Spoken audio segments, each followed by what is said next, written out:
দর্শক, এবার জেনে নেব নির্বাচন নিয়ে তারুণ্যের ভাবনা প্রত্যাশার কথা। প্রত্যাশা করছি যে সিরাজগঞ্জে এবার একটি সুষ্ঠু পরিবেশে সারা বাংলাদেশের মতো সিরাজগঞ্জে একটি ভালো নির্বাচন হবে এবং আমরা তরুণ ভোটার প্রত্যেকে আমাদের মতামত ভোট প্রদান করতে পারবো এবং সেখানে কোনো বাধা থাকবে না, কোনো চাপ থাকবে না। আসলে আমরা চাই যারা আমাদের সিরাজগঞ্জের নদী ভাঙন নিয়ে কাজ করবে, রাস্তা নিয়ে কাজ করবে, যুব সমাজের কর্মসংস্থানের ব্যবস্থা করে দেবে, এরকম ব্যক্তিকে আমরা পছন্দ করে আমরা আমাদের নিজের ভোট দেব। দুর্নীতির যে সমস্যা আমাদের দেশে, এই দুর্নীতিমুক্ত একজন প্রার্থী আমাদের এখানে নির্বাচিত হবে বলে আমি মনে করি।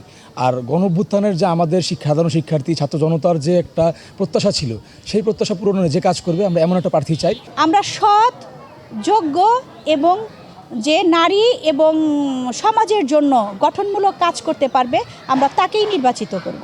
নারীদের সেফটি সিকিউরিটির দিকেও যে চিন্তা ভাবনা রাখবে, হ্যাঁ, চিন্তা পোষণ করবে, হ্যাঁ, অবশ্যই সেই রকম ক্যান্ডিডেটকেই আমরা গুরুত্ব দেব।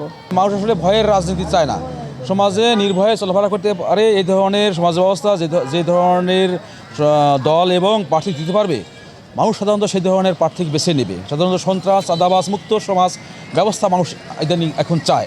আমার এলাকার সার্বিক উন্নয়ন যারা করবে, অ্যাক্টিভিটিস ভালো হয়, মানুষের কল্যাণ হয়, যে প্রার্থী যার দ্বারা সম্ভব আমরা সেই প্রার্থীকে পাইছি।